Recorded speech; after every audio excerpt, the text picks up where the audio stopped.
നാളെ മുതൽ റേഷൻ വിതരണത്തിൽ മാറ്റം. ഇനി സാധനങ്ങൾക്ക് പുറമെ പണവും ലഭിക്കും. ജനുവരി 1-ാം തീയതി മുതൽ സംസ്ഥാനത്തെ റേഷൻ ഇടപാടുകളിൽ മാറ്റം വരുത്തുന്നു.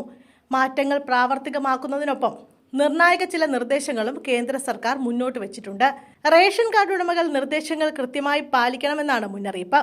ഇതിന്റെ ഭാഗമായി ഈ KYC പൂർത്തിയാക്കേണ്ടതുണ്ട്. നേരത്തെ ഡിസംബർ 25 വരെയാണ് ഇതിനുള്ള കാലാവധിയായി നിശ്ചയിച്ചിരുന്നെങ്കിലും പിന്നീട് ഡിസംബർ 31 നീട്ടിയിരുന്നു. വിതരണം ചെയ്തിരുന്ന റേഷൻ സാധനങ്ങളുടെ അളവിൽ മാറ്റമുണ്ട്. നേരത്തെ ലഭിച്ചിരുന്ന അളവിലായിരിക്കില്ല സാധനങ്ങൾ ലഭിക്കുക.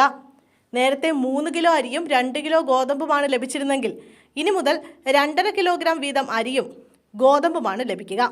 മുമ്പ് 5 കിലോയാണ് റേഷൻ ഇനത്തിൽ ലഭിച്ചിരുന്നെങ്കിൽ 1/2 കിലോ ഗോതമ്പ് പുതിയ സ്കീം അനുസരിച്ച് അധികമായി ലഭിക്കും. ഈ KYC പൂർത്തിയാക്കാത്തവർക്ക് റേഷൻ ആനുകൂല്യങ്ങൾ ലഭിക്കില്ല. ജനുവരി 1 മുതൽ റേഷൻ മാത്രമല്ല 1000 രൂപയുടെ അധിക ധനസഹായവും അർഹരായവർക്ക് ലഭ്യമാകും.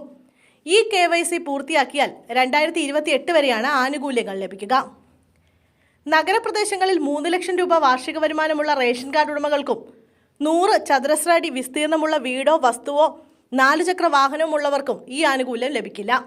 ദുരുപയോഗം ചെയ്യുന്നത് തടയാനും അർഹരായവരിലേക്ക് മാത്രം റേഷൻ എത്തിക്കുക എന്ന ലക്ഷ്യവും മുൻനിർത്തിയാണ് എല്ലാ റേഷൻ കാർഡ് ഉടമകൾക്കും സർക്കാർ ഈ KYC നിർബന്ധമാക്കിയത്.